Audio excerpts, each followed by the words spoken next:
सो अगर आपको बनना है एक प्रोफेशनल ऐप डेवलपर या फिर वेबसाइट डेवलपर तो कोड्स के बारे में जानना तो ज़रूरी है, लैंग्वेज तो सीखना ज़रूरी है, लेकिन उसके साथ साथ किन किन तरीके के इंटीग्रेशन होते हैं उसके भी बारे में जानना ज़रूरी है। क्योंकि बैक एंड और फ्रंट एंड आप बाद में बनोगे, लेकिन उससे पहले आपको लर्निंग चाहिए उसके लिए। ठीक है, देखो आप अगर चाहते हो कि बहुत अच्छे आपको क्लाइंट्स मिले जो कि आपको हर दिन का या फिर हर महीने का आराम से 50,000 60,000 रुपये पेमेंट करे आपके प्रोजेक्ट्स के लिए, बिल्कुल पॉसिबल है। ऐप डेवलपमेंट और वेबसाइट डेवलपमेंट के फील्ड में बहुत जो भी आप बड़ा अमाउंट सोचते हैं वो अमाउंट बड़ा है ही नहीं। ठीक है, यहाँ पे बहुत लोग बहुत बड़ा पैसा कमाते हैं क्योंकि उनको नॉलेज अच्छा है और उनका प्रोजेक्ट्स का क्वालिटी बहुत अच्छा है। तो इसी कारण से अगर आपको एक अच्छा डेवलपर बनना है तो ये वीडियो आप लोग के लिए है। तो बस कोड्स का नॉलेज नहीं, बस लैंग्वेज का नॉलेज नहीं, आपको सबसे पहले इंटीग्रेशन के बारे में भी जानना पड़ेगा। तो किन किन टाइप के इंटीग्रेशन होते हैं? सबसे पहला है SDK इंटीग्रेशन। SDK इंटीग्रेशन को सॉफ्टवेयर डेवलपमेंट किट बोला जाता है या फिर आप सिस्टम डेवलपमेंट किट भी बोल सकते हो। ये बेसिकली आप अपने एप्लीकेशन या फिर वेबसाइट में इंटीग्रेट करते हो और यहाँ पे ये जो होता है वो थर्ड पार्टी द्वारा दिया जाता है, जैसे कि यूनिटी एड्स हो गए, फेसबुक एड्स हो गए और भी बहुत सारे ऐड नेटवर्क है जो कि अपना SDK देते हैं ताकि अपने एप्लीकेशन में आप ऐड लगाओ और या फिर एडवर्टाइज करो। अगर आप चाहते हो तो कर सकते हो, नहीं तो नहीं कर सकते हो। सोशल मीडिया इंटीग्रेशन या फिर पेमेंट प्रोसेसिंग के बारे में भी इसमें बताया जाता है। उसके बाद जो दूसरा है वो है API इंटीग्रेशन। अब API इंटीग्रेशन होता है एप्लीकेशन प्रोग्रामिंग इंटरफेस। ये बेसिकली आपका एप्लीकेशन क्या है और आपका एप्लीकेशन का सॉफ्टवेयर दूसरे सॉफ्टवेयर से कैसे कनेक्ट कर रहा है, मतलब कैसे कम्युनिकेट कर रहा है, तो इसी को बोला जाता है API। और API बहुत तरीके के होते हैं, जैसे मैप्स हो गए, सोशल मीडिया फीड्स हो गए, फिर से वेदर डेटा हो गया, गेम एप्लीकेशन के लिए बहुत सारे होते हैं। ठीक है, और यहाँ पे अगर आप पेमेंट गेटवे का भी API इंटीग्रेट किया जाता है अपने एप्लीकेशन में ताकि आप पेमेंट ले पाओ। ठीक है, अब API भी आप सिंपल समझ सकते हो कि आपका कोई सॉफ्टवेयर बाहर की किसी सॉफ्टवेयर के साथ कैसे कम्युनिकेट कर रहा है, इसी को बोलते हैं API इंटीग्रेशन।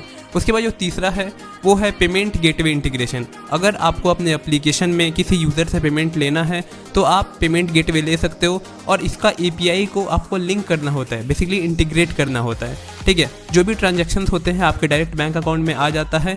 या मर्चेंट अकाउंट में आप यहाँ पे क्रिएट कर सकते हो या फिर रेजर पे से आप अकाउंट क्रिएट कर सकते हो। बहुत तरीके के पेमेंट गेटवे प्रोवाइड करने वाले सर्विसेज हैं, जैसे कि रेजर पे हो गया, फिर से फ़ोन पे हो गया और भी बहुत सारे। सो नेक्स्ट है डेटाबेस इंटीग्रेशन। तो डेटाबेस इंटीग्रेशन नाम से ही पता चल रहा है कि यहाँ पे आपका एप्लीकेशन या फिर आपका वेबसाइट डेटाबेस से कनेक्ट है।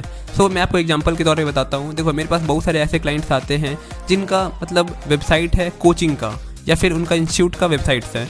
तो वो बेसिकली करते क्या है कि अपने स्टूडेंट्स या फिर अपने टीचर्स का एक डेटाबेस क्रिएट करवाना चाहते हैं जहाँ पे उनके वेबसाइट पे पूरा वो सब शो करे। तो ये कैसे क्रिएट होता है, या फिर आप SQL से कर सकते हो या फिर NoSQL डेटाबेस से आप क्रिएट कर सकते हो।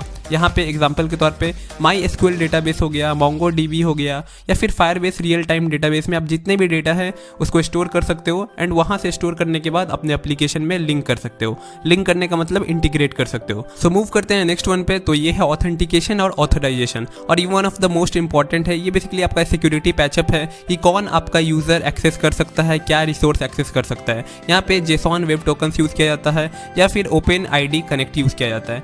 और देखो आपको अगर ऐसा लगता है कि एप्लीकेशन बनाना बहुत रॉकेट साइंस है एंड यहाँ पे आपको बहुत कोड लिखना पड़ेगा, देखो कोड्स तो लिखने पड़ते हैं एंड ये टोटली लॉजिक के ऊपर होता है। आपको कुछ ऐसा याद नहीं करना यहाँ पे कि ये याद, और बहुत यहाँ पे कॉपी पेस्ट चलता है, मैं आपको बता देता हूँ।